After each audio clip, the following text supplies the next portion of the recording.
Hindi ako mag-aaksaya ng panahon sa mga kalokohan nila. Gagawin ko ang plano ko at walang makakapigil sa akin. Ayoko maging parte ng plano mong yan, kuya. Ayoko madamad dyan at ayoko ring mamatay sa kamay ng aswang na gumagana sa taniman. Hindi maaari yun! Tayong malalagot kapag pumalpak sila! Ayoko makulong, kuya! Ayoko makulong! Bago natin simulan ng kwento, please like and share the video at huwag na ding kalimutang mag-subscribe.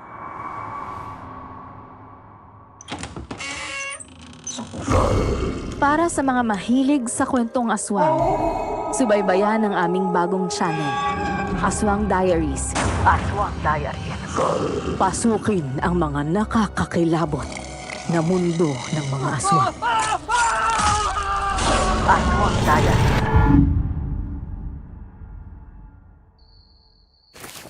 Isang napakalaking pagkakamali na ibinigay ni Papa ang lupang taniman ng pinya kay Mang Serapio. Pagkatapos ng paghirapan palaguin ito, ibang tao na lang ang makikinabang. Hindi ko rin matanggap na sa isang katiwala lang napuntang dapat sani para sa atin. Na hindi naman natin siya kadugo. Tapos sa kanya ipinamanang taniman? Kaso malinaw na sinasabi sa testamento ni Papa na kay Mang Serapio niya ipinamana ang taniman.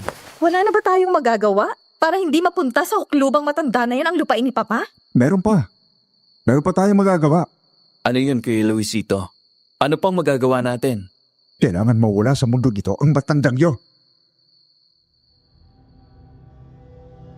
Magandang araw sa lahat ng bumubuo ng inyong YouTube channel at sa inyong mga solid listeners.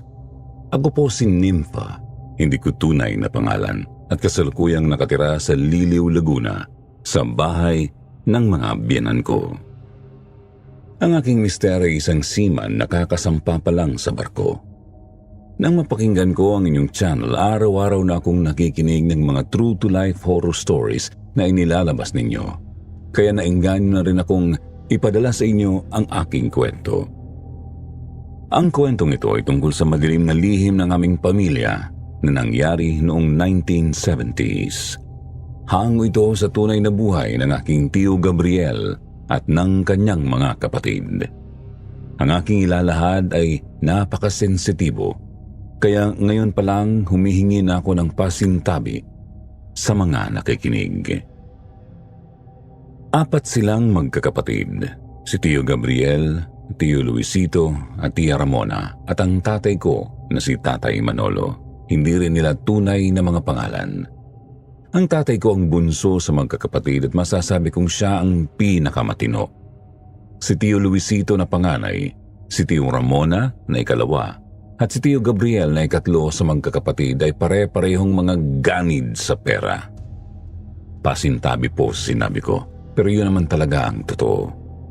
Ang kanilang pagiging sakim ang nagudyok sa kanila upang gumawa ng isang nakakarimarim na hakbang na nagdulot sa kanila ng hindi nila makakalimutang lagim sa kanilang buhay. Tigil-tigilan mo na yung pagsusugal mo, Gabriel. Kung hindi, baka maubos pang lahat ng perang ipinamana ng papa mo sa'yo. Sus! Kahit kailan, napakapakialamera mo. Hindi porke nagsusugal ako, ay nag-uubos na ako ng pera. Libangan ko lang ang pagsusugal. Kesa umuwi ako rito at naririnig ko yung pagbubunga nga mo, di nagsusugal na lang ako. Libangan lang. Halos gabi-gabi kang nasa sugalan. Anong tawag mo doon, Aber? Tapos sasabihan mo ako na ako ang nabubunga nga, ha?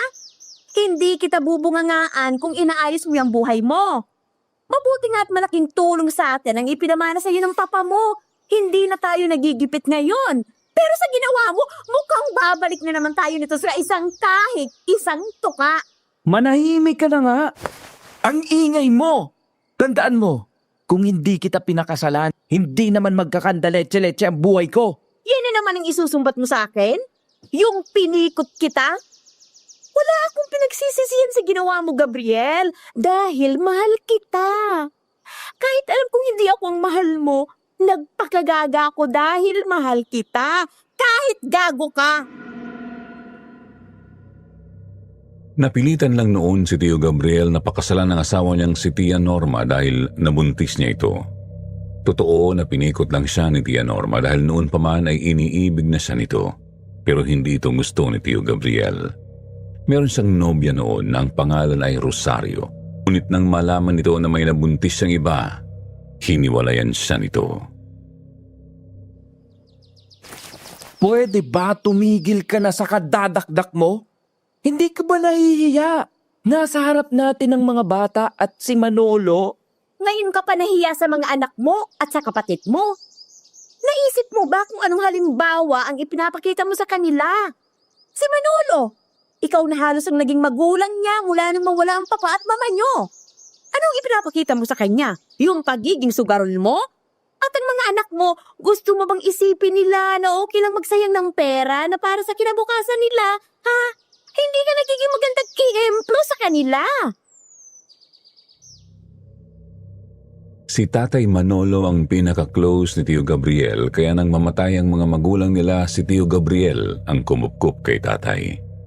Hindi naman niya maaaring ipagkatiwala kay Tio Luisito at Tia Ramona si Tatay dahil alam niyang hindi naman kasundo ng iba niyang kapatid, si Tatay Manolo. Oh, natahimik ka dyan.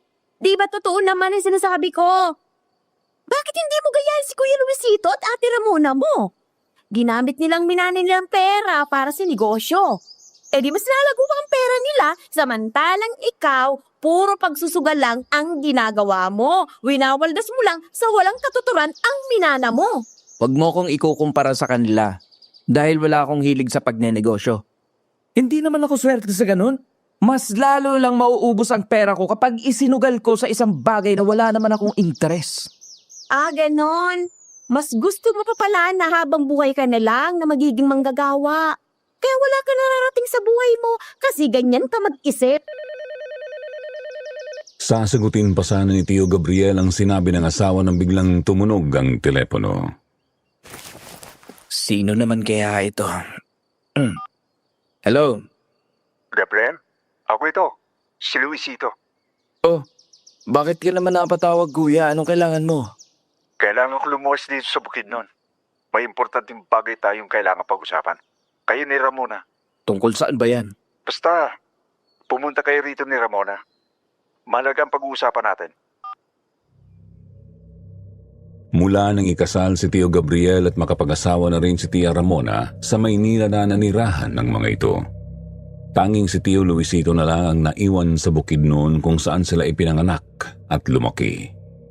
Napakasungit kasi ni Tio Luisito kaya walang babae ang tumatagal sa mga nakakarelasyon nito. Mula noon, naging matandang binata na siya. Mula nang natanggap ni Tio Gabriel ang tawag mula sa nakatatanda niyang kapatid, nagmamadali siyang bumiyahe pabalik sa Bukidnon.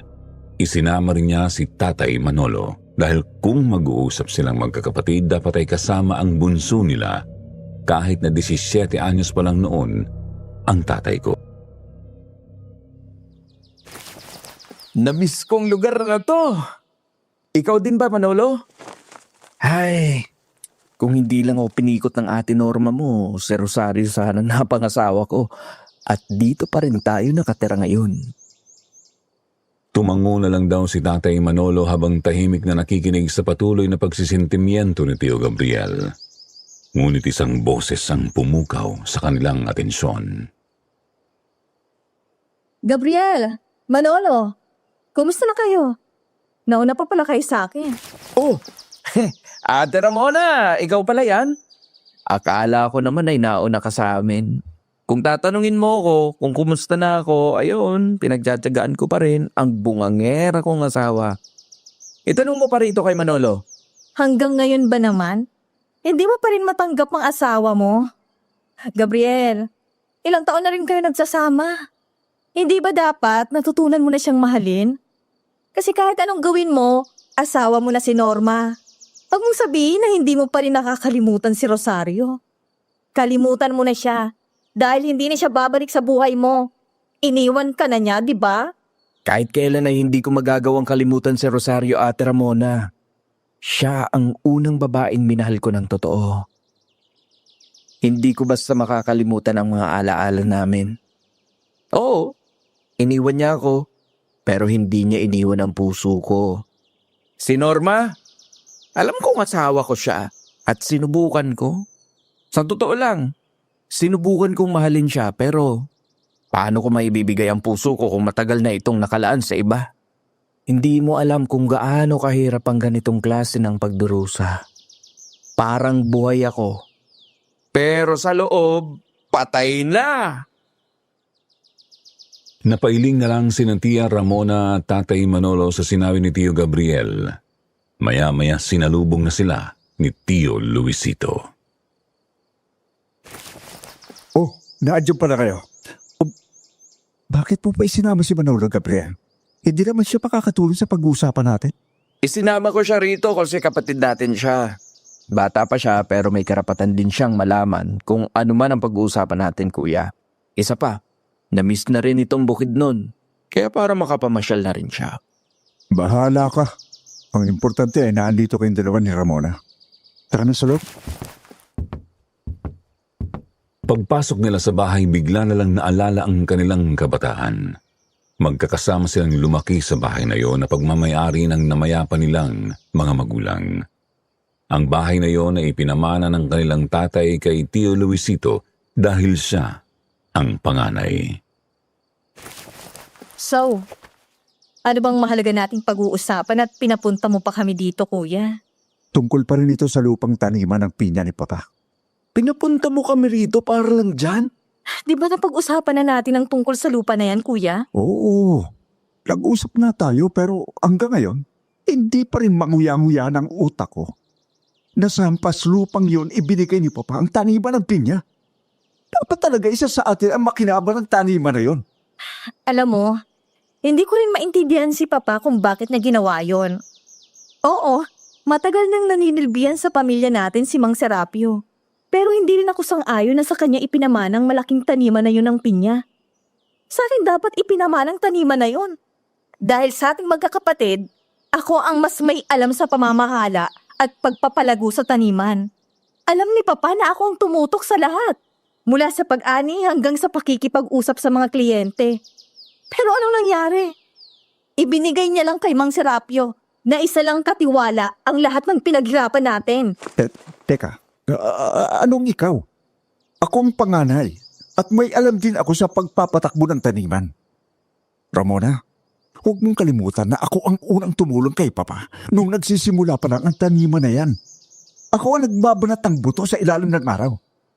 Ako ang tumutok sa mga unang ani. At ako ang kasama ni Papa sa mga pulong noon. Huwag mong ipamukha sa akin na ikaw lang ang nagtrabaho para sa taniman, Ramona. Lahat tayo, may naibigay dyan. Pero bakit parang sinasabi mo na ikaw lang ang may karapatan magmana? Hindi porket mas aktibo ka sa negosyo ngayon? Ibig sabihin, mas may karapatan ka kaysa sa akin? Sandali lang. Nagtatalo kayo dyan? Pero kahit ano pang sabihin ninyo, wala na sa atin ang taniman. Nasa kay Mang Serapio na yan.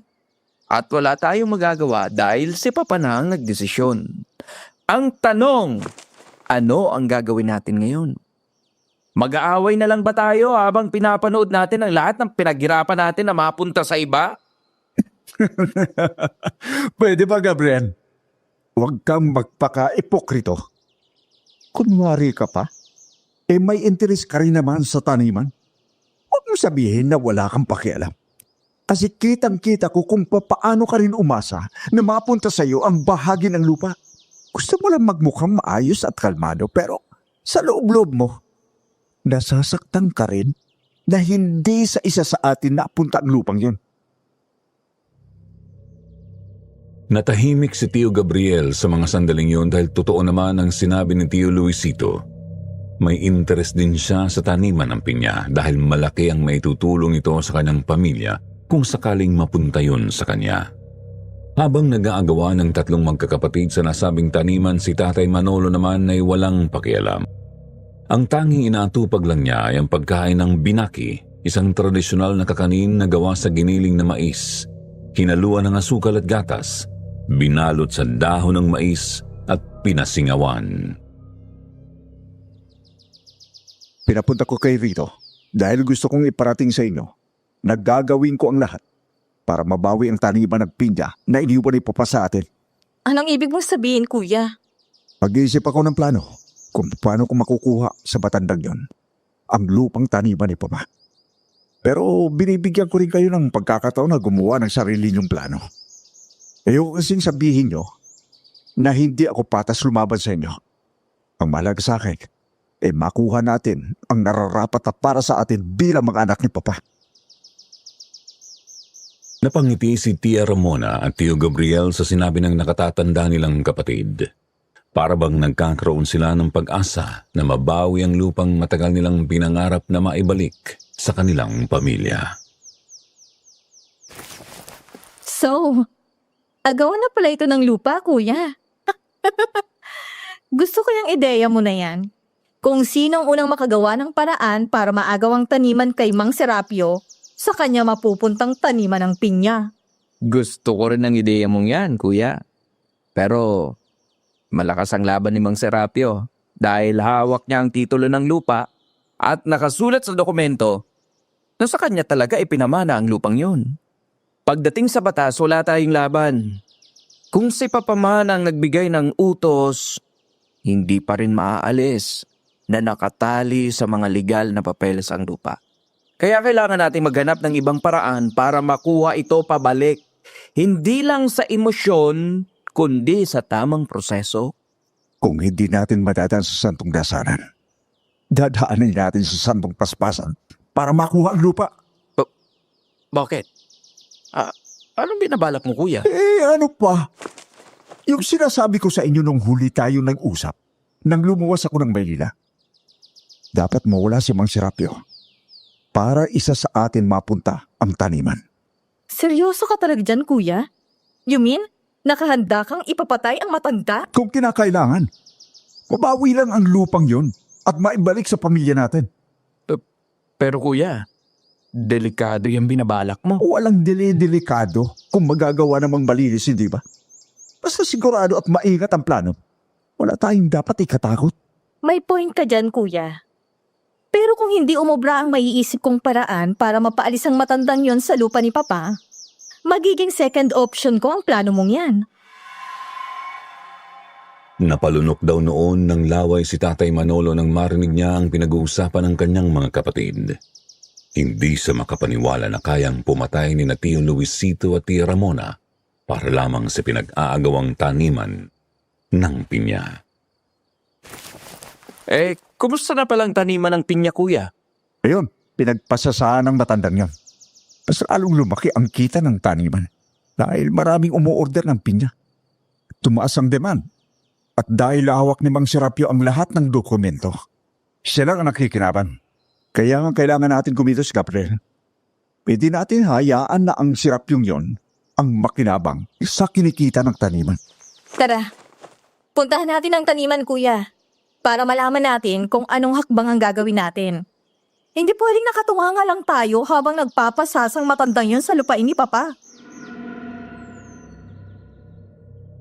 Sama-sama silang nagpunta sa taniman ng pinya para makita kung paano pinapatakbo ni Mang Serapio, hindi niya tunay na pangalan, ang lupain ng kanilang pamilya. Nang marating nila yon ay kitang-kita nila ang lawak ng taniman, pati na rin ang mga bagong kagamitan at makinarya na ginagamit ni Mang Serapio. Ang mga manggagawa ay abala sa pag-aani at may mga bagong konstruksyon pang ginagawa sa gilid ng lupain.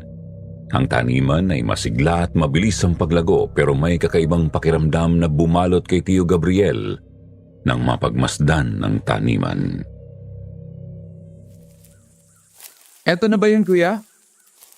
Mukhang ang laki ng pinagbago ng taniman na. Pero bakit ganun? Pero ano, Gabriel? Hindi ko maipaliwanag. Parang ang bigat ng presensya ng lupaing ito. Hindi naman dati ganitong pakiramdam ko rito eh. Parang hindi lang ang taniman ang nagbago. Parang may kakaiba pa. Habang nagmamasid-masid sila sa paligid, isang matandang babae ang lumapit sa kanila. Magalang silang binati nito at nagtanong kung bakit matagal na silang hindi nakadalaw sa taniman. nagpakilala ang matanda bilang si Aling Nida, hindi nito tunay na pangalan. Isa sa mga trabahador sa taniman ng pinya. Masigla nitong ibinalita na mula nang ipamana ng kanilang ama kay Mang Serapio ang taniman, mas marami na ang namimili ng pinya at mas gumandang kalidad ng mga ani. Pinuri pa nito ang sipag ni Mang Serapio sa pamamahala ng taniman kaya't hindi raw nakapagtataka na kahit paano'y umangat na ang buhay ni Mang Serapio at ng anak nitong si Miriam. Hindi nito tunay na pangalan. Ang tinutukoy ng matanda ay ang nag-iisang anak ni Mang Serapio na 18 anyos na noon. Ayon pa sa kwento ng tatay ko, mula nang mamatay ang asawa ni Mang Serapio, itinuon na ng matanda ang buo nitong atensyon at pagmamahal sa kaisa-isang anak. Kung ganon, asensado na talaga matandang niya na.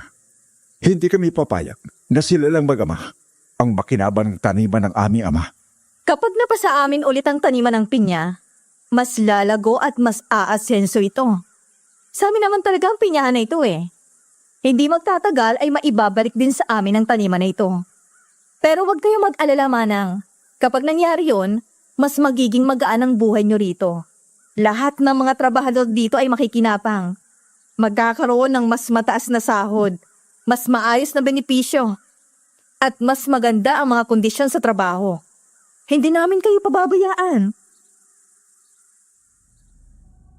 Napamulagat si Aling Nida nang marinig ang balak ni na Tio Luisito at Tia Ramona tungkol sa ipinamanang taniman kay Mang Serapio.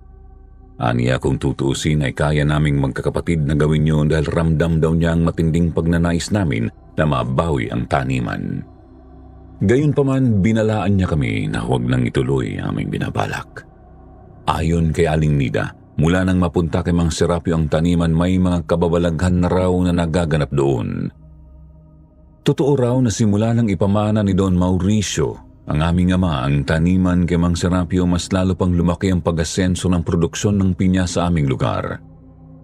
Subalit sa kabila ng tagumpay na yon, may kakaibang nilalang daw na gumagala sa taniman, tila nagbabantay sa paligid nito.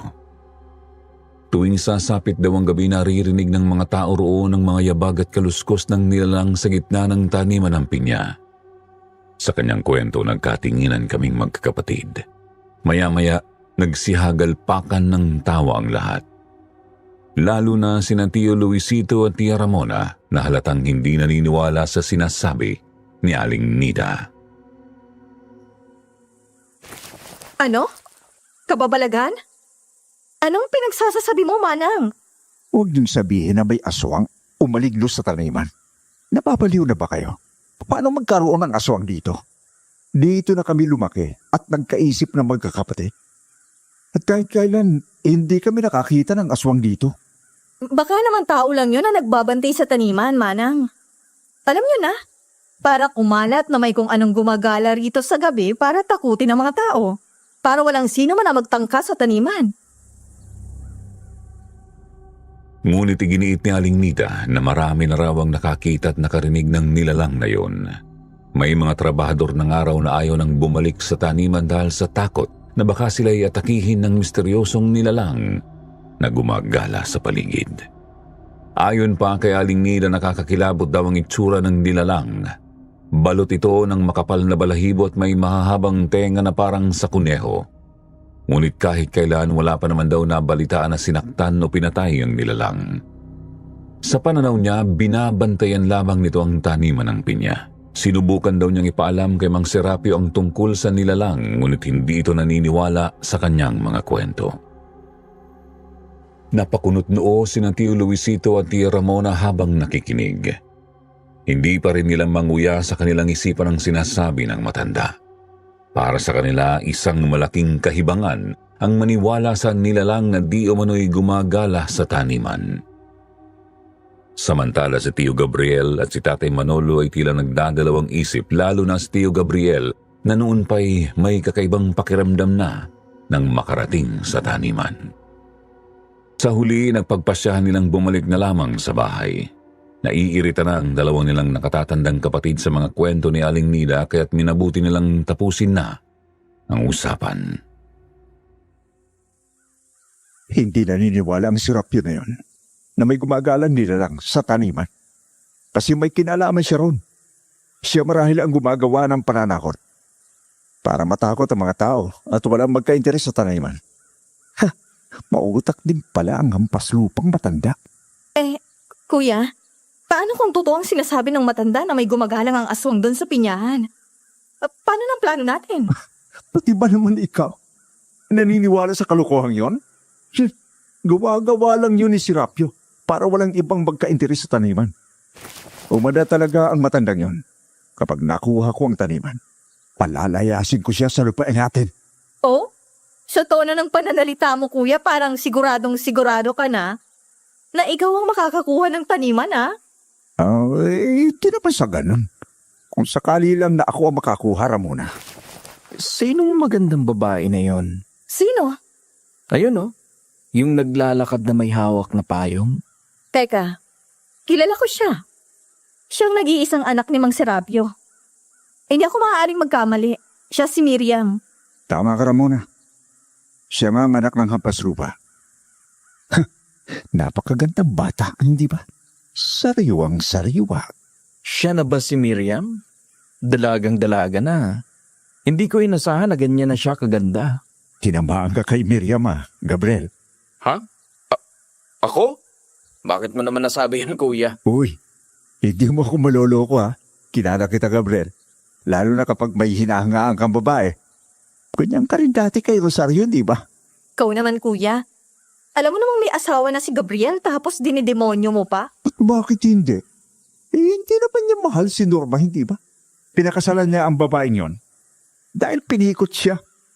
Kaya maaari siyang mambabae kung gugustuhin niya. May naiisip ako. At ano naman yan, ate? Bakit hindi mo pa ibigin si Miriam, Gabriel? Gwapo ka. At matipuno. Siguradong madaling mahuhulog sa yung babaeng yon. Kapag napaibig mo na siya, madali mo na siyang mapapaikot. At kapag nangyari yon, baka siya pang maging tulay para ikaw ang makakuha sa taniman. Nahihibang ka na ba, ate? Hindi ako ganong klaseng tao. Hindi ko kaya manloko ng isang inosenteng babae, no? Ikaw na nga ang tinutulungan, ayaw mo pa? Mabuti nga't may advantage ka na eh. Gaya na napagkasunduan natin, dapat isa sa atin na makakuha sa taniman. Kung ayaw mo, edi itong si Manolo na lang. Tamang-tama. Halos kaedad niya lang si Miriam. Ano, Manolo? Maganda si Miriam, di ba? Panahon na para mabinyagan ka na sa babae. Pwede ba wag mong idadamay si Manolo sa mga kalokohan nyo? Labas siya rito. Kung ayaw mong si Manolo, edi ikaw ang gumawa ng sinasabi ko sa'yo. Nasa iyo na nga ang pagkakataon. Sasayangin mo pa ba? Uy, may punto si Ramona. Paibigin mo si Miriam para mas lalo kang mapalapit kay Serapio. Mas madali mong maaagaw sa kanila ang pinyahan kapag ginawa mo yun. Tandaan mo, kapag ikaw ang nakakuha ng taniman, malaki ang may tutulong ito sa'yo. Napapailing na lang ang tatay ko sa pinag-uusapan ng mga kapatid niya. Pati siya ay gustong gamitin sa masamang plano ng mga ito, pero mabuti na lang at nandun si Tio Gabriel na hindi hinayaan na makasali siya sa balak ng mga ito. Pero ang hindi nila alam, kunwari lang na nagkakampihan sina Tio Luisito at Tia Ramona sa pagbawi sa taniman. Meron pala silang kanya-kanyang plano. Isang araw palihim na pinuntahan ni Ramona si Mang Serapio upang makipag-usap. Pero nang bumalik ito sa bahay ay nagngingit-ngit na ito sa galit. Buwisat na matanda! Inuubos ang pasensya ko! Oh, Ramona, anong nangyari sa'yo? Bakit umuusok yan ilong mo? Ate, mukhang masama ang araw mo, Ano bang ikinagagalit mo? Nakakainis kasing matandang Serapio na yun eh. Ayaw nang ipagbili sa akin ang taniman ng pinya. Ano? Binibili mo ang taniman? Kinausap ko siya. Nagpakumbaba ako kahit labag sa loob ko. Inalok ko siya ng malaking halaga. Higit pa sa kahit anong kayang ibigay ng kahit sino. Pero ayaw pa rin niyang ipagbilang pinyahan. Sabi niya, minana daw niya yon mula kay Papa kaya hindi daw niya kailanman ibebenta. Hindi na ako nagulat, ate. Alam naman nating lahat. kung gaano kahalaga sa kanya ang taniman. Kaya nga sa kanya yun ipinamana ni Papa. Pero malaki ang perang iniaalok ko sa kanya. Kahit sinong matinong tao, hindi tatanggi sa ganong kalaking halaga. Pero ang matandang yon, napakatigas ng ulo. Ngayon lang ako nakakita ng tao na tumatanggi sa pera. Kaya nga sinasabi ko sa iyo, Ramona, walang kwenta ang plano mong alukin siya ng pera. Pautak ang hampas lupa na yon. Mas malaki nga naman ang pakinabang niya sa pinyahan kaysa kung anuman ang inialok mo. Hintayin mo ang gagawin ko. Sa oras na maisakatuparan ko yan, ang taniman ay siguradong babalik sa atin. Hindi ko na kailangan mag-alok ng pera o magmakaawa sa matandang niyo. Kuya, baka naman mapahamak tayo sa pinaplano mong yan. Kung ano man yan, ay wag mo nang ituloy. Lalo pat nalaman natin na may kung anong nakakatakot na nilalang ang gumagala sa taniman. Pati ba naman ikaw, Gabriel, naniniwala sa kwentong barbero ng aling nida na yon? Baliw lang ang naniniwala sa ganon. Huwag mo sabihin na nababahag ang buntot mo sa kwentong yon. Ha, Gabriel? At hinayaan ko kayo magsagawa ng kanya-kanyang plano, hindi ba? Si Ramona, nagawa na ang plano niya pero ano nangyari? Palpak. Pues, hindi nyo na kailangan makialam sa plano ko. At ano naman ang plano mo, Kuya Barnga? May mga bagay na hindi na dapat sinasabi, Ramona. Kung gusto mong makuha ang gusto mo, kailangan mong mag-isip ng paraan na siguradong makukuha mo ito. Hindi lang pera ang sagot sa lahat ng bagay. Huwag mong sabihin na itutuloy mo talaga ang plano mo, kuya. Huwag kang mainip, Gabriel. At malalaman mo rin kung ikaw nagpalinlang sa mga kwento na baliw na aling nida na yon. Ako hindi. Hindi ako mag-aaksaya ng panahon sa mga kalokohan nila. Gagawin ko ang plano ko at walang makakapigil sa akin. Kahit anong pigil ni Tio Gabriel kay Tio Luisito, buo na ang loob nito na sa kung anumang binabalak. Si Tia Ramona naman hindi papayag na maunahan ni Tio Luisito sa taniman kaya mag-iisip daw ulit siya ng panibagong plano. Si Tio Gabriel sa kabilang banda nagpaplano na rin ng sarili niyang hakbang. Tulad ng mga kapatid niya, gusto rin niyang mapasa kanya ang pinyahan. Kaya biglang pumasok sa isip niyang tungkol sa anak ni Mang Serapio na si Miriam. Aminado si Tio Gabriel na humahanga siya sa kagandahan ng dalaga. Napakaamo ng mukha nito at mukhang wala pang karanasan sa lalaki. Napagdesisyonan niyang ligawan ang babae. Wala namang ibang nakaalam na may asawa at kasal na siya. Nang ikasal sila ni Norma, inilihim nila iyon sa lahat, kaya sa Maynila na sila nanirahan pagkatapos ng kasal. Ang tanging nakakaalam lang na may asawa na siya ay ang dati niyang nobya na si Rosario, na nang makipaghiwalay sa kanya ay umalis na sa Bukidnon at lumipat na ang pamilya nito sa Cebu. Napagtanto niya na tama naman si Ate Ramona. Kapag napaibig niya ang anak ni Mang Serapio, madali niyang magagamit ito upang maagaw ang taniman sa matanda. Agad niyang tinawagan ang asawang si Norma sa Maynila. Sinabi niya na matatagalan siya sa Bukidnon dahil may inaasikaso siya tungkol sa kabuhayan ng pamilya nila roon. Ipinagbigay alam din niyang magpapadala siya ng pera para sa kanila. Hindi naman siya pinigilan ni Norma at sa halip, sinabihan siya na kahit magtagal sa doon dahil nga tungkol naman sa kabuhayan ang inaasikaso niya. Nakipagkilala siya kay Miriam at hindi naman siya nahirapan na mapalapit sa dalaga. Mabilis silang nagkasundo. Si Miriam na bagamat medyo tahimik at mahiyain ay may likas din na kabaitan. Sa tuwing nagkakausap sila, pakiramdam ni Tio Gabriel na komportableng-komportable na ito sa kanya. Kaya di nagtagal ay mabilis nga niya itong napaibig. Nang makita ni Mang Serapio na masaya ang anak kapag kasama si Tio Gabriel, ay hindi ito tumutol sa pagkakaroon nila ng relasyon. Pero may paalala lang si Mang Serapio kay Tio Gabriel. Alam mo, matagal ko nang alam na may relasyon kayo ng anak kong si Miriam. Hindi ako tumututol sa kung ano man ang namamagitan sa inyo. Salamat po, Mang Serapio. Malaki po ang respeto ko sa inyo at lalo na po kay Miriam. Kilala ko ang pamilya mo, Sir Gabriel. Lalo na ang ama mo. na si Don Mauricio. Matagal akong naglingkod sa kanya bilang katiwala at alam ko kung paano niya pinalaki kayong mga anak niya. Kaya panatag ako sa'yo. Pero tandaan mo ito, Gabriel. Mahal na mahal ko ang anak kong si Miriam. Huwag na huwag mo siyang sasaktan. Physical man, emosyonal, o kahit anuman. Dahil kapag ginawa mo yan, sa akin ka mananagot. Opo, Mang Serapio. Pangako ko po sa inyo, hindi ko sasaktan si Miriam. Halos makagat na noon ni Tio Gabriel ang sariling dila sa kasinungalingan niya. Ang totoo, wala naman siyang balak na seryosohin si Miriam. Pinapasakay lang na ito para magamit sa plano niyang makuha ang taniman kay Mang Serapio. Sa likod ng kanyang matatamis na salita at pagpapakita ng respeto, ay may nakatagong madilim na layunin. Ang gawing kasangkapan si Miriam upang mapilitang ibigay ng matanda ang pinyahan. Para kay Tio Gabriel ang lahat ng ito ay laro lamang. At ang pusta niya ay ang tiwala ng magamang Miriam at Mang Serapio.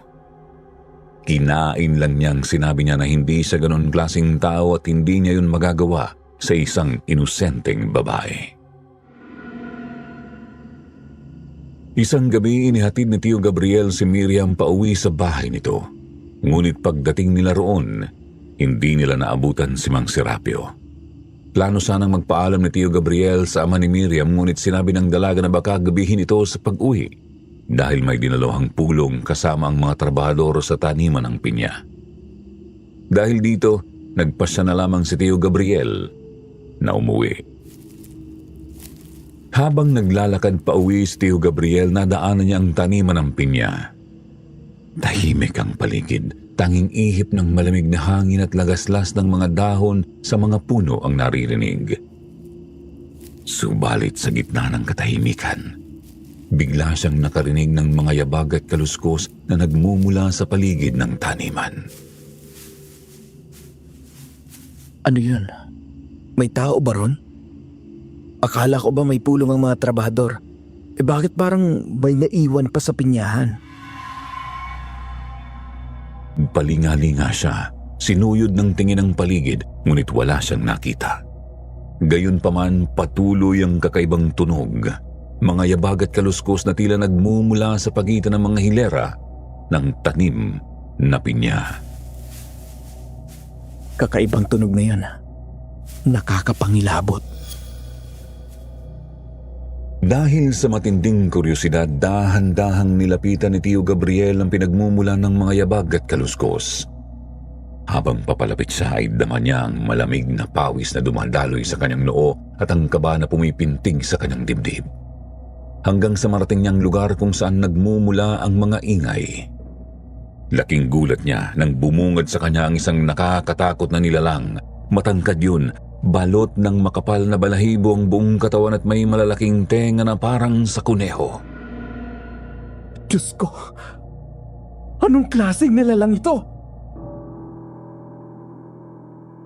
Biglang humarap ang nilalang sa direksyon ni Tio Gabriel.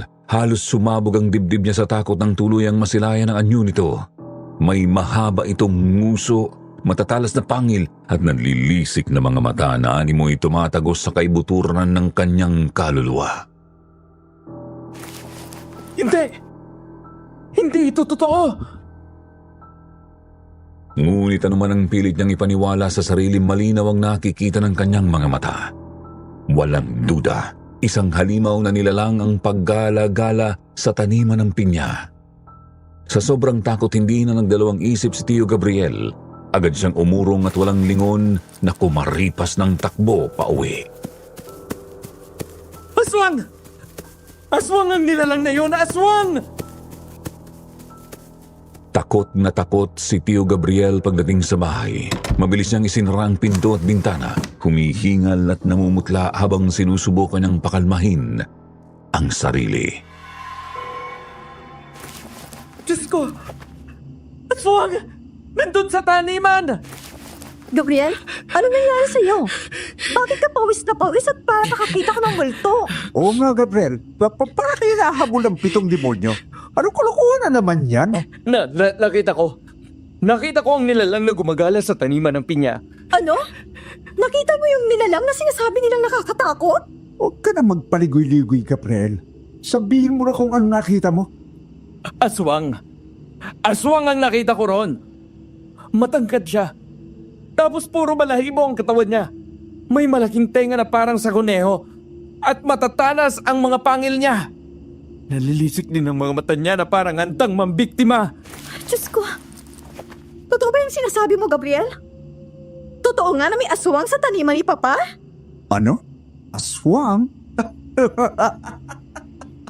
Gabriel, huwag pa akong natawanin. Anong klaseng kalokohan yan? Nahawa ka na sa kabiliwan doon sa aling nidang yun. Hindi ako nababaliw. At hindi ako nagloloko. Kuya, nakita ko mismo. Malinaw pa sa sikat ng buwan. Isa yung aswang. Ayoko na bumalik sa taniman. Ayoko na rin ituloy ang plano ko kay Miriam. Babalik na lang ako sa Maynila. Gago ka ba, Gabriel? Malapit ka na magtagumpay sa plano mo tapos ngayon, aatras ka pa? Dahil sa kalokohang aswang na yan? Wala ka talagang kwenta. Kuya, kung totoo nga na may aswang nga doon, delikado tayo kung itutuloy pa natin ang balak natin na bawiin ang pinyahan. Ayoko na rin. Hindi ko na rin itutuloy ang planong pagkuha sa taniman na yon. Isa ka pa, Ramona. Isa ka pa rin walang kwenta. Di ba nga palpak ang plano mong suhulan si Serapio? Pare-pareho kayong mga talunan. Kuya, kahit ano pang sabihin mo, ayoko na. Ayoko na makita ang nilalang na yon. Baka mamaya kapag itinuloy ko pang plano ko, ako pang mabiktima ng aswang na yon. May mga anak ako. Kuya, ayoko pang mamatay. Siraulo ka talaga. Kaya pala walang nangyari sa yung gunggong ka. Tuwag mo ngayip ka. Wala kang baya. Magsama kayong dalawa ni Ramona. Pero ako ang gagawa ng paraan para mabawi sa Serapio na yon. Ang pinya ni Papa. Hindi ko kailangan ng mga duwag at palpak na katulad nyo. Ikaw ang nahihibang na, kuya. Malakas ang kutob ko na ang aswang na nakita ni Gabriel ang siyang nagbabantay sa pinyahan. Kaya yun gumagala roon para bantayan ang pinyahan ni Mang Serapio. Anong laban mo sa aswang? Mapapahamak ka lang. Kalukuhan. Walang aswang. Tao ang gumagala roon sa taniman. Binabayaran ng matandang yon para bantayan ang pinyahan sa tuwing sasapit ang gabi. Ang problema, masyado kayong papatalo sa takot at kabubuhan nyo. Kapag ako ang gumawa ng paraan, ay siguradong tapos ang problema. Sa akin mapupunta ang taniman ni Papa. At pagsisisihan nyo na naging duwag at tanga kayo dahil sumuko lang kayong dalawa. Nang gabing yun, sumiklab ang tensyon sa pagitan ng tatlong magkakapatid habang galit na galit si Tio Luisito at natatakot sina Tio Gabriel at Tia Ramona. Tahimik na nakikinig si Tatay Manolo. Hindi rin siya makapaniwala na may aswang sa kanilang lugar. Natakot din siya at gusto nang yayain si Tio Gabriel na bumalik sa Maynila. Ngunit muling nagsalita si Tio Luisito. Hindi porket dinadagana ang mga dibdib nyo. Akala nyo? Makakaalis na kayo rito? Nagkakamali kayo. Hindi kayo makakaalis dito hanggat hindi ko nababawi ang taniman ng pinya ni Papa. Kakailanganin ko pa kayong dalawa sa gagawin ko. Ano? Ayoko maging parte ng plano mong yan, kuya. Ayoko madamad dyan at ayoko ring mamatay sa kamay ng aswang na gumagala sa taniman. Hindi rin ako papayag sa gusto mo, kuya. Hindi na ako babalik doon. At saka wala na kaming pakialam sa pinyahan. Kung gusto mo, sayong-sayo na. Mas mahal ko ang buhay ko kaysa mabawi ang taniman. Akala niyo ba? Ay, hindi ko pag-aandaan nito. Wala kayong magagawa kundi tulungan akong mapunta sa akin ang pinyahan. Kung ayaw niyong lumabas na ang mga baho ninyo. Ikaw, Ramona, di ba may kalagbuyo kang 16 anyos at ikaw pa ang gumagastos sa minor de edad na yon? Nakalaguyo mo? Ano kaya magiging reaksyon ng asawa mong Kano Kapag nalaman na nilulustay mo ang pera niya sa lalaki mo, Paano mong nalaman? kilala mo ako, Ramona. Marami akong koneksyon. Kaya hindi yung makaliligtas sa akin. At ikaw naman, Gabriel. Gusto mong malaman ang asawa mong si Norma? Na hindi niyo anak ang panganay niyo? Tila nanigas ang buong katawan ni Tio Gabriel. Hindi niya akalain na gagamitin ng kapatid niya laban sa kanya ang isang lihim na matagal niyang itinago. Patay na sanggol ang isinilang noon ni Norma. Sa takot na magpakamatay si Norma kapag nalaman nitong namatay ang kanilang panganay na anak, pinalitan niya ito ng ibang sanggol na kinuha niya mula sa isang bahay ampunan. Palagi kasing panakot sa kanya noon ni Norma na magpapakamatay ito kapag nawala ang sanggol na ipinagbubuntis nito. Takot din siya sa mga magulang ni Norma na parehong may mataas na posisyon sa kapulisan, kaya't pinalabas niyang buhay ang panganay nilang anak.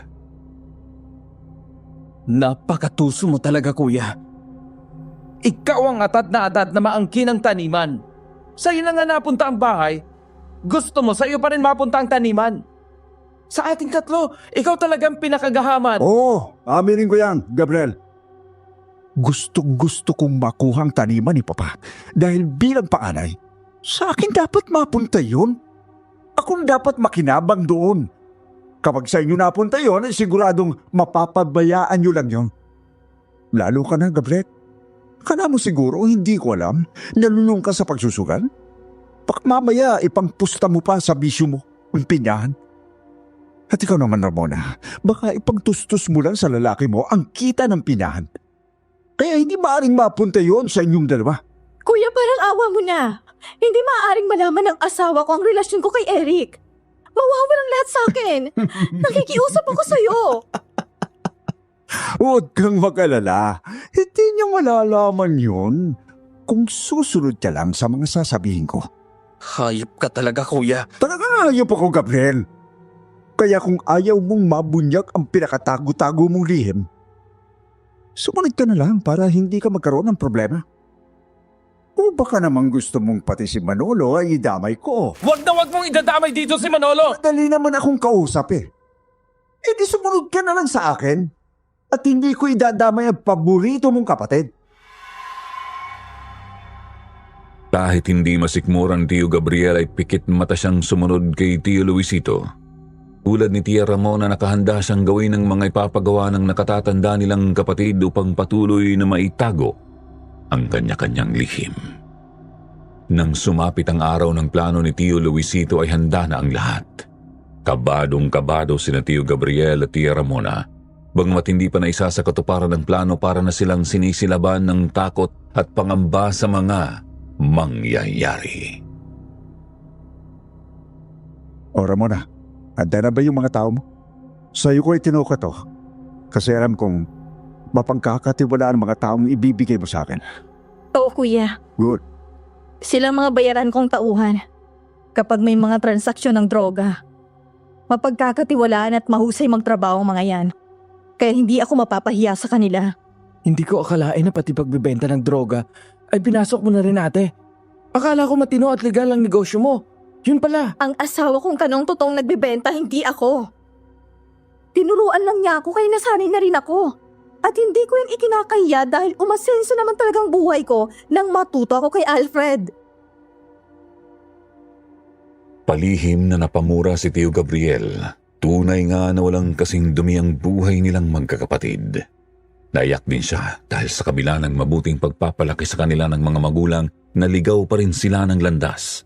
Kaya ipinangako niya sa sarili na hinding-hindi magagaya sa kanilang tatlo ang bunso nila na si Tatay Manolo.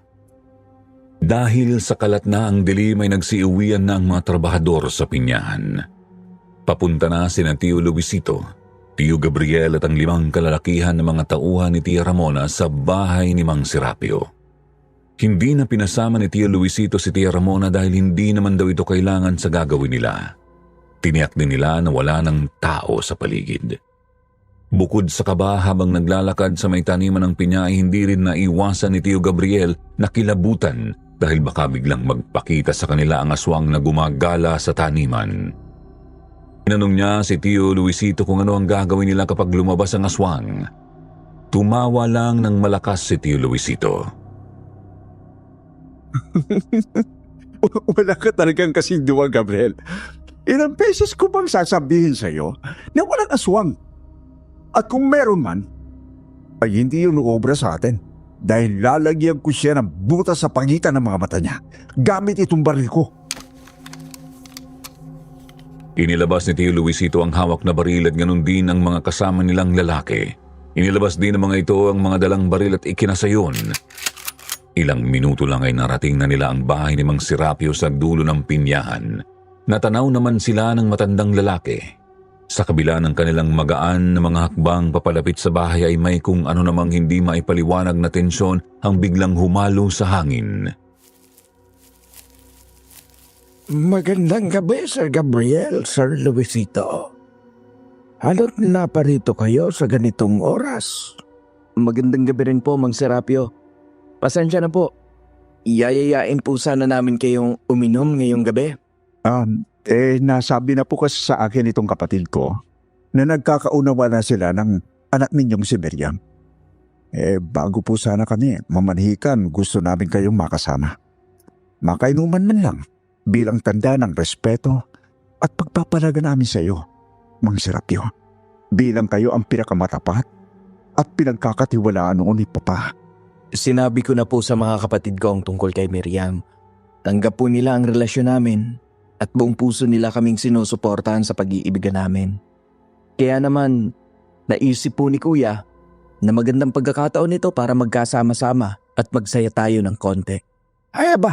Natutuwa ako dahil tanggap ninyo ang aking anak na mapapangasawa ni Sir Gabriel. Kung gayon, wala akong dahilan para tumanggi sa panyaya ninyo. Miriam anak, lumabas ka rito at narito na sina Sir Gabriel at Sir Luisito. Lumabas naman ng bahay si Miriam at tumugon sa tawag ng ama. Nakangiti ito at napansin ni Tio Gabriel, Tio Luisito at ng mga kasama nilang lalaki ang kagandahan ng dalaga. Nang may mapansin si Mang Serapio. Sino-sino ba ang mga kasama ninyo, Gabriel? Mga bagong tauhan namin, Mang Serapio. Nanggaling po kami sa maisa ni Papa. Naisip namin na isama sila rito para mas masaya ang inuman natin. Ay, ganun ba? Sige. Mas masaya nga kapag marami tayo. Tara, pasok kayo sa loob ng bahay namin. Pasensya na po kayo at may kaliitan. Nagpatuloy sila sa loob ng bahay. Ang mga kasama nilang lalaki ay nagsimulang mag-set up ng mga gagamitin para sa inuman. May dala si Tio Gabriel na basi. Isa itong alak na gawa mula sa fermented sugarcane juice at yun ang iinumin nila sa gabing yun. Samantalang si Miriam may naghanda naman ng mga pulutan para sa kanila. Naging masaya ang inuman ng gabing yun. Ngunit wala pang isang oras, unti-unti nang nanghihina si Mang Serapio. Sina Tio Gabriel, Tio Luisito at ang mga kasama nilang lalaki ay tuloy-tuloy lang sa pag-iinuman. Ilang minuto pa bigla na lang napasubsob sa mesa si Mang Serapio at nawalan na ito ng malay. Mukhang gumana na kay Tanda ang inilagay natin pampatulog sa iniinom niya. Tulog na siya. Gabriel, madali na natin siyang madidispatcha. Anong gagawin ninyo sa kanya? Nasaan pa ang utak mo, ha, Gabriel? Napag-usapan na natin to, hindi ba? Kaya nga natin pinatulog si Tanda dahil gusto mong hindi niya maramdaman ang kamatayan niya. Ikaw pa nga ang nagsuggest nito, hindi ba? Pero kung ako lang ang masusunod, papahirapan ko ang lintik na matandang yan para makaganti man lang ako. Dahil sa kanya binigay ni Papa ang pinyahan. Maya-maya ay sinenyasan na ni Tio Luisito ang mga kasama nilang tauhan ni Tia Ramona. Inutusan niya ang 3 lalaki na dalhin at ilayo sa lugar na iyon nang walang malay na si Mang Serapio at pagkatapos ay dispatsahin na ito. Sinabihan naman niya si Tio Gabriel na dispatsahin na rin si Miriam. Pero bago yun ay kailangan muna nilang mapakinabangan ang kagandahan at kasariwaan ng dalaga bago ito isunod sa hukay kasama ang ama na si Mang Serapio. Oh, ano pang hinihintay mo, Gabriel? May mo patunayan sa akin ang pagkalalaki mo. Ikaw na ang mauna kay Miriam. Alam kong gustong-gusto mo na rin siyang matikman, hindi ba? Pes, pagkakataon mo na. At pagkatapos mo sa kanya, ako naman ang titikim sa kanya. Pagsasawaan natin siya ngayong gabi. Walang nagawa noon si Tio Gabriel kundi ang maging sunod-sunuran sa demonyo niyang kapatid. Wala na siyang ibang pamimilian. Ayaw din niyang malaman ng asawang si Norma at ng mga biyanan niya na namatay na ang totoo nilang panganay na anak. Malaking gulo yun kapag nagkataon, kaya pikit mata niyang dinungisa ng pagkababae ni Miriam. Pagkatapos niyang pagsawa ng kaawa-awang dalaga ay si Tio Luisito naman ang lumapastangan sa katawan ni Miriam. Hayop kayo!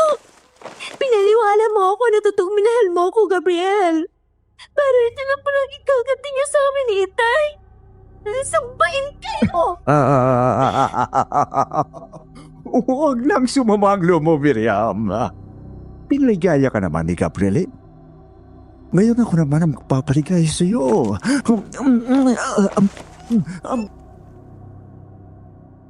Halos sumabog ang dibdib noon ni Tio Gabriel habang pinagsasasaan ng kapatid niya si Miriam.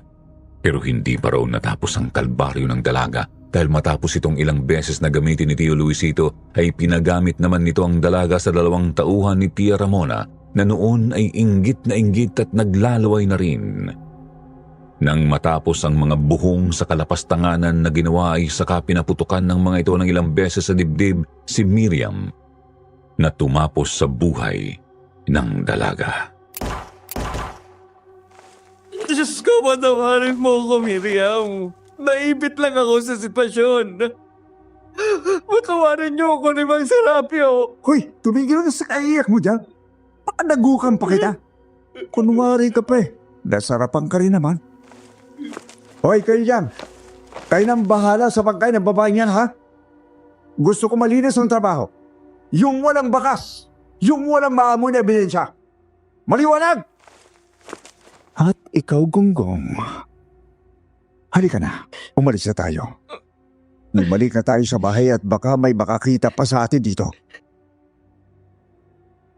Hindi na nalaman pa ni Tio Gabriel kung ano ang ginawa ng mga tauhan ni Tia Ramona sa bangkay ni Miriam at kung ano ang nangyari kay Mang Serapio. Tulala lang siya hanggang sa makauwi sila sa bahay. Pagdating nila Tio Luisito sa bahay, agad na pinahubad sa kanyang mga damit niya. Susunugin daw ito ni Tio Luisito kasama ang mga suot nitong damit para walang ebidensya sa ginawa nilang krimen ng gabing yun.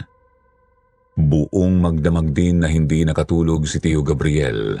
Ang mga imahe ng nangyari sa bahay ni Mang Serapio ay paulit-ulit na sumisiksik sa isipan niya. Bumabalik sa alaala niya ang takot sa mga mata ni Miriam, ang pag-iyak at pagsigaw nito, ang malademonyong pagtawa ni Tio Luisito habang ginagawa ang kababuyan. At sa bawat sandali na nakahiga siya sa kama at nakapikit ay mistulang nagiging mas malinaw sa isip niya ang mga eksena. Paulit-ulit na bumabaon sa utak niyang karimari-marim na sinapit ni Miriam. Sa tingin niya, pinaparusahan na siya ng kanyang konsensya. Mas masahol pa sila sa aswang na nakita niyang gumagala sa pinyahan. Ang aswang na yun, kahit kailan ay hindi na merwisyo o nambiktima ng mga tao. Di tulad nila ng kapatid niyang si Tio Luisito na mga normal ngang tao pero wala namang kasing hayop at demonyo na nagawang pumatay o sabihing nagpapatay ng mga inosenteng tao. Diyos ko, bakit ko hinayaang mangyari ito? Bakit ako naging bahagi ng kasamaan ni Kuya Luisito? Bakit? Naglalaban sa loob niya ang takot at pagsisisi. Alam niyang hindi na maibabalik ang buhay ni Miriam, ngunit hindi niya rin alam kung paano niya kakayaning mabuhay ng may ganung kabigat sa kanyang konsensya. Kinaumagahan, napansin ni Tio Luisito na tila wala sa sarili si Tio Gabriel. Hoy, Gabriel. Tigilan mo na yung pagiging tulala mo. Ayusin mo ang sarili mo. Mas lalo tayong mapapahamak diyan kung magmumukha kang ganyan. Teka, Ramona, bakit hanggang ngayon hindi pa rin tumatawag yung mga tauhan mo? Sinabi ko sa kanila na tawagan ako agad kapag nagawa na nila ang iniutos ko. Pero wala pa rin akong natatanggap na tawag mula sa kanila. Mula sa mga buhong na yan. Peste! Hindi ko kaya maghintay ng ganito. Akala ko ba mahusay magtrabaho ang mga tauhan mo, Ramona? Maghintay ka lang, kuya. Baka naman kasi... Baka naman kasi ano? Ang sabihin mo, baka pumalpak ang mga gunggong mong tauhan. Manang-mana sila sa iyo, Ramona. Mga palpak! Kailangan na malaman ko kung ano ang ginawa nila sa bangkay ng mag-amang yon. Hindi ako matatahimik hanggat hindi ko nasisigurong wala na sila, lalo na si Serapio. Anong ibig mong sabihin, kuya? Pumalpak ba sila? Hindi maaari yun. Tayong malalagot kapag pumalpak sila. Ayoko makulong, kuya. Ayoko makulong. Gago! Umandar na naman yung pagkaduwag mong litsek, ha? Manahimik ka nga. Baka marinig yung mga katulong ang pinag-uusapan natin at mas lalo lang tayong sumabit. Naman talaga. Paano kung malaman ng mga pulis ang nangyari sa kanila? Walang nakakita sa atin na tayo ang may gawa nun. Kaya imposibleng mangyari ang iniisip mo. Gago ka. At kung mangyari man yon, di gagawa natin ang paraan. Kaya nga pinagawa ko sa mga tauhan ni Ramona para siguraduhin walang ebidensya. Hindi ba? Kaso mukhang mga palpak naman. Kasalanan mo to, Ramona. Nagtiwala ako sa mga tauhan mo pero ngayon, ayaw na akong tawagan ng mga lintik na yon. Labis ang galit noon ni Tio Luisito ngunit sa kabila ng kanyang matapang na pananalita, ramdam pa rin ang bahid ng kaba sa kanyang boses. Hindi niya rin maalis sa isipan ang posibilidad na pumalpak ang kanyang plano. Kuya, baka dapat umalis na lang muna tayo dito. Magtago muna tayo. Lumayo muna tayo sa lugar na to. Tama ka. Kailangan muna natin umalis dito at maghiwa-hiwalay ng landas. Gabriel, ikaw at si Manolo, bumalik na kayo ng Maynila kasama si Ramona. Ako naman, pupunta sa kabilang bayan at doon muna mananatili sa isa pang bahay ni Papa. Maghihintay ako roon hanggang may balita na mula sa mga tauhan mo, Ramona. Kapag nasiguro natin malinis ang pagkakanispat sa kinamang Serapio at Miriam, saka ako babalik dito para tuluyang makuha ang pinyahan. Sa kabila ng kanilang plano, nanatiling balot ng takot ang puso ni Tio Gabriel. Hindi niya alam kung hanggang kailan siya makakatakas sa anino ng kanilang kasalanan. Habang sila'y naghahanda upang umalis, ramdam pa rin nila ang bigat ng tensyon sa paligid. At sa kanilang pag-alis, dala nila ang hindi maalis-alis na kaba at pangamba na patuloy na bumabagabag sa kanilang mga dibdib. Pagbalik nila sa Maynila, nanatiling tahimik at malalim ang iniisip ni Tio Gabriel. Napansin ito ng kanyang asawang si Tia Norma na labis nang nagtataka kung bakit mula nang bumalik sila mula Bukidnon, palagi na itong walang imik. Gabriel, ano bang nangyayari sa iyo? Simula pa nung umuwi kayo rito ni Manolo, hindi ka na nagsasalita. Ano ba talagang problema? Ano ang nangyari sa Bukidnon? Ngunit kahit anong pangungulit sa kanya ng asawa ay hindi niya yun sinasagot. Nag-aalala na rin si Tatay Manolo sa kapatid niya. Halos hindi na nila makausap si Tio Gabriel na tila ba palaging nasa ibang mundo ang isipan. Samantala si Tia Ramona na umuwi rin sa Maynila ay hindi na rin tumawag o nagparamdam sa kanila mula noon. Pero isang araw, bigla na lang itong tumawag kay Tio Gabriel. Agad naman niya itong sinagot at narinig niya ang takot na boses nito sa kabilang linya. Hello? Hello, Gabriel? Oh, ate. Bakit napatawag ka? Diyos ko, Gabriel. May masamang balita. Ano? Anong nangyari, ate? Bakit parang takot na takot ka? May nagbalita kasi sa akin na na may natagpo ang mga naaagnas na bangkay ng mga lalaki sa magkakahiwalay na lugar sa Bukidnon. Wakwak daw ang mga tiyan at dibdib nila. At wala na mga laman loob. Nagkalat din daw ang dugo at pira-piraso ang laman nila sa paligid. Anong ibig mo sabihin? Sino raw ang lalaking yun? Gabriel, na yung mga tauhan ko. Sila yung inutusan ni Kuya Luisito para tumulong sa plano natin na bawiin ang pinyahan kay Mang Serapio. Ano? Paano nangyari yun? Ayon sa balita, aswang daw ang may kagagawa ng pagpatay sa kanila. Ang pumatay daw sa kanila ay yung aswang na gumagala sa pinyahan. May nakakita raw sa aswang na umaaligid kung saan natagpuan ang mga bangkay.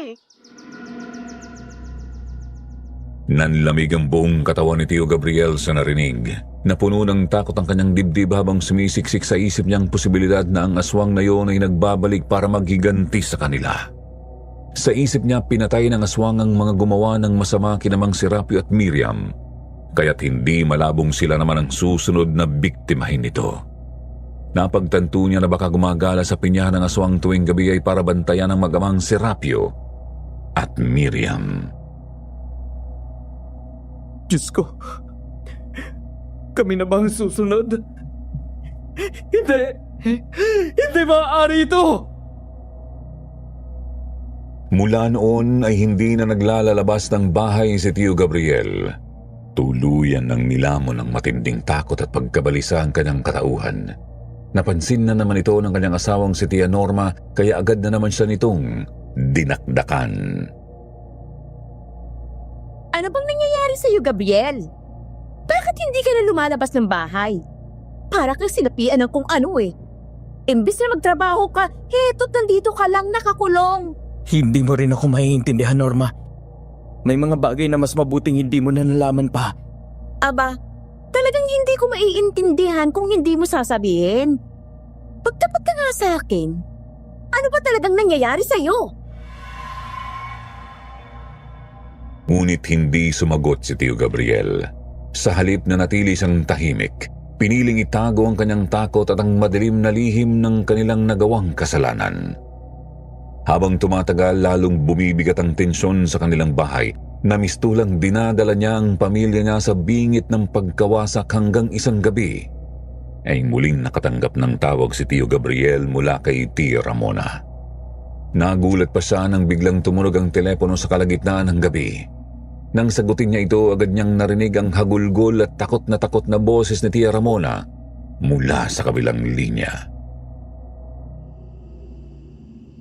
Ate Ramona, bakit ka umiiyak? Ano na naman ang nangyari? Gabriel, wala na si Kuya Luisito. Patay na siya. Ano? Patay? Anong ibig mong sabihin? Paano nangyari yon? Tumawag sa akin ng mga pulis kanina. Natagpuan nilang katawan ni Kuya sa bahay ni Papa sa kabilang bayan. Naaagnas na rin ang katawan niya at gutay-gutay ito. Halos hindi na siya makilala. Wala na rin daw siya mga laman loob at halos ubos ng dugo niya. Diyos ko. Ate, huwag mo sabihin. Oo, Gabriel. Sabi nila posibleng aswang daw ay kagagawa ng pagpatay kay Kuya. At yun din daw ang aswang na pumatay sa mga tauhan ko. Gabriel, baka tayo nang isunod ng aswang. Iniisa-isa niya na tayo. Alam ng aswang na may ginawa tayo kina Mang Serapio. May kinalaman ng aswang na yun sa mag-amang yon. Parang tumigil ang mundo ni Tio Gabriel sa kanyang narinig. Napakapit siya sa telepono, nanginginig ang buong katawan sa takot. Gayunpaman pilit niyang kinalma ang sarili upang sumukang patahanin si Tia Ramona. Ate Ramona, please, huminahon ka. Imposible namang masundan tayo ng aswang dito sa Maynila. Ligtas tayo rito. Hindi niya naman alam kung saan tayo nakatira, di ba? Kaya hindi niya tayo mapapatay. Paano ka nakakasiguro?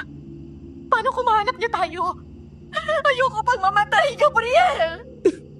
Ako rin ate. Ayoko pang mamatay. Kaya kailangan na hindi niya tayo mahanap dito. Sa kabila ng mga sinabi ni Tio Gabriel upang pakalmahin si Tia Ramona ay ramdam pa rin niyang gumagapang ang takot sa kanyang buong katawan.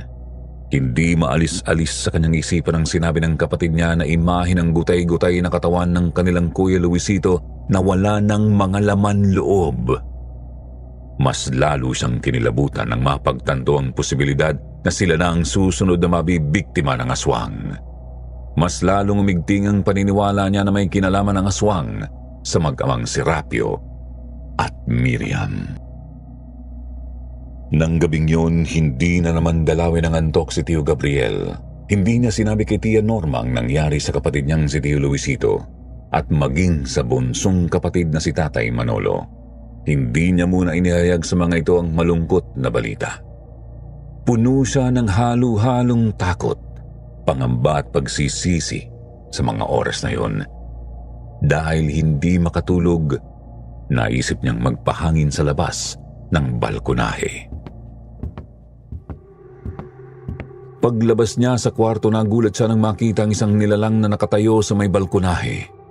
Nakatalikod ito. Nanindig ang mga balahibo niya at tumindi ang pagkabog sa kanyang dibdib nang mapansin niyang kilala niya ang nilalang na yun.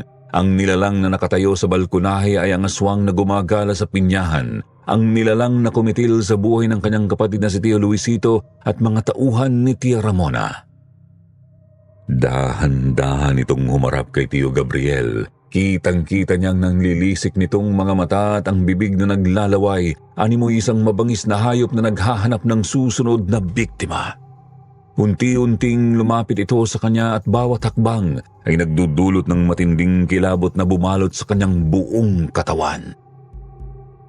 Ikaw na lang ang kulang at ganap na ang paghiganti ko sa pambababoy at sa pagpatay ninyo sa pinakamamahal kong anak na si Miriam.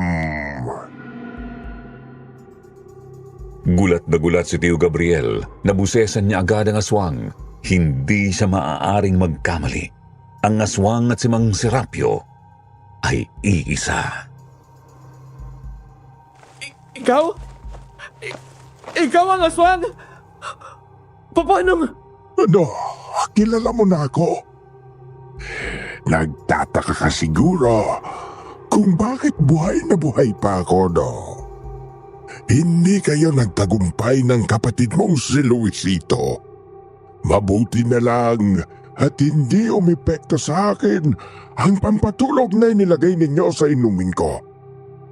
Kaya narinig ko ang mga pag-uusap ng mga tauhan ninyo tungkol sa masama ninyong balak sa aming mga ama. Nanlaki ang mga mata ni Tio Gabriel. Hindi siya makapaniwala sa sinasabi ng aswang pero patuloy itong nagsalita. Pinagkatiwalaan ko kayong magkakapatid. Lalo na ikaw, Gabriel. Inakala ko na tunay ang pagmamahal mo sa anak ko. Pero hindi ko akalain na ikaw pa mismo ang mawasak at tutungi sa pagkababae niya. Mga wala kayong awa. Walang-wala kayo sa kabaitan ng inyong ama. Gusto kong ipaalam sa'yo na ako ang aswang na umaligid sa pinyahan. Hindi ako masamang aswang.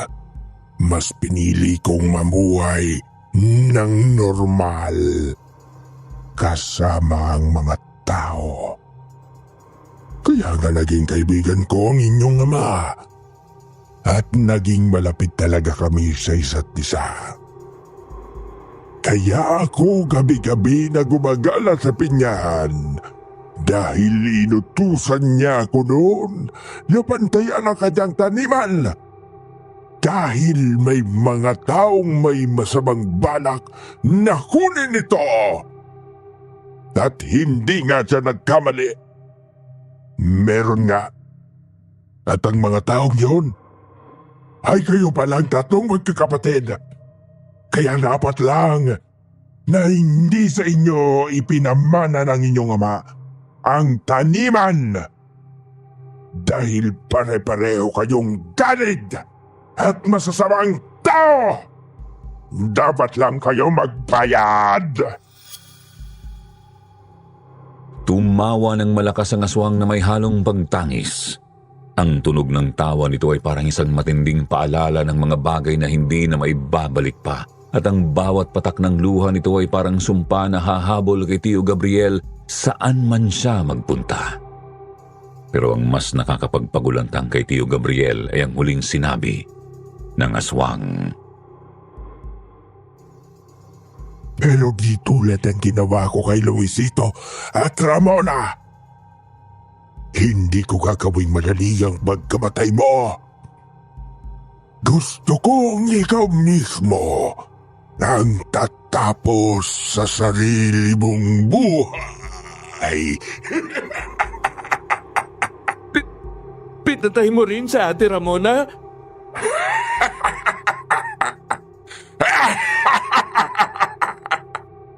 Dahil kasama siya sa plano niyo, di ba?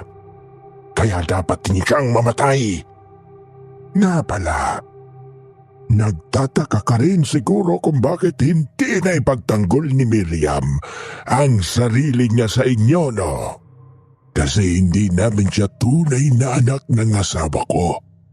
Hindi siya aswang na gaya namin. Hampon lang namin siya. Pero kahit hindi namin siya kadugo, minahal namin siya ng buong buo. Kaya naman, matapos kong patayin ang mga demonyong lumabas ng alsana ko, ay binigyan ko siya ng marangal na libing. Kaya ikaw, Gabriel, humanda ka na. Nalalapit na rin ang iyong kamatayan! Yun lang at mabilis na umalis ang aswang. Hindi! Patayin mo na ako ngayon! Kinaumagahan ay nabalitaan nga ni Tio Gabriel na patay na rin si Ate Ramona. Tulad ng nangyari kay Tio Luisito at sa mga tuwa nito ay natagpuan din itong naaagnas na. Wakwak ang dibdib at wala ng mga laman loob. Pinatay nga ito ng aswang na si Mang Serapio. Mula noon ay bigla na lang nanghina si Tio Gabriel. Naging sakitin na siya at bumagsak ang katawan niya. Nang ipatingin siya sa doktor ni Tia Norma, wala namang nakitang problema sa kanya. Misteryoso ang naging karamdaman niya. Pero kahit nahihirapan sa hindi matukoy niyang sakit ay nagawa niyang ipagtapat sa asawa niya at sa kapatid niyang si Tatay Manolo ang mga nangyari sa Bukidnon at ang lahat ng kasamaang ginawa nilang tatlo, nina Tio Luisito at Tia Ramona, sa mag-amang Mang Serapio at Miriam. Hindi sila makapaniwala na nagawa yun ng magkakapatid. Nasabi na lang ni Tia Norma na tama lang na pagbayaran nila ang krimeng ginawa nila. Walang kapatawaran ng lahat ng ginawa namin, Norma. Buhay nga ako. Pero nasusunog na ang kaluluwa ko sa impyerno. Pero pinagsisisihan ko ang mga kasalanan ko. Hindi man ako mapatawad ng Diyos. Handa akong harapin ang lahat ng parusa. Wala na akong magagawa para baguhin ang mga nagawa mo at ng mga kapatid mo. Pero naniniwala akong totoo ang pagsisisi mo. Hindi ako Diyos para magpatawad. Pero tao akong marunong umunawa. Kung handa kang harapin ang parusa, gawin mo ito ng may tapang at sinseridad, Gabriel. Hindi pa uli ang lahat. Pwede mo pa rin itama ang lahat. Tama ka, Norma. Maraming salamat. At binigyan mo ko ng ideya. Lumapit noon si Tio Gabriel sa mga otoridad upang ipaalam ang ginawa nilang krimen. Isinalaysay niyang lahat sa mga pulis ang mga nangyari pati na rin ang tungkol sa aswang na si Mang Serapio. Pero pinagtawanan lang siya ng mga ito. Walang naniwala sa kwento niya. Kaya hindi rin siya nakulong. Humaba pa ang buhay ni Tio Gabriel. Umabot pa nga siya sa edad na 62, kaya pati sa 6 na mga pamangkin niya ay ikinuwento niya ang mga naranasan niya sa Bukidnon, pati na rin ang mga kasalanan na ginawa nila ng mga kapatid niya. Pero mahinang-mahina na siya noon at hindi na siya nakakalakad at nakakatayo sa higaan. Pero nakakapagsalita pa rin naman siya kahit paano. Pero isang araw nagulat na lang kami ni Tatay Manolo nang mabalitaan namin na nagpakamatay si Tio Gabriel. Nakita na lang ni Tia Norma na laslas ang lieg na nakahiga sa kama at hawak ang isang patalim. Sa isip namin ay nagkatotoo ang sinabi ni Mang Serapio na si Tio Gabriel mismo ang tatapos sa sarili niyang buhay. Nakakalungkot na doon nagwakas ang buhay ni Tio Gabriel. Oo, nagsisi siya sa mga kasalanan niya, pero hindi naman niya naipagtapat kay Tia Norma ang pagkakamali niya noon na inilihim niya na namatay na ang panganay nilang anak. Na ang kasama ngayon ni Tia Norma na itinuturing na anak ay kinuha lang noon ni Tio Gabriel sa bahay ampunan. Kahit sa kamatayan ay dinala pa rin ni Tio Gabriel ang lihim na yon. Kaya ako naman nalaman ang tungkol doon ay dahil sinabi sa akin iyon ni Tatay Manolo. Bukod kina Tio Luisito at Tia Ramona ay si Tatay lang ang nakakaalam ng dirty little secret na yon ni Tio Gabriel. Sa lahat ng nangyari, sana ay matahimik na ang kaluluwa ni Miriam dahil nakamtan na ni Mang Serapio ang katarungan na matagal niyang inasam para sa inabusong anak. Masakit man at puno ng kahihiyan ang pinagdaanan ng aming pamilya, may iniwan naman itong aral na mananatili sa amin. Isang aral na dadalhin namin hanggang sa huling sandali ng aming buhay.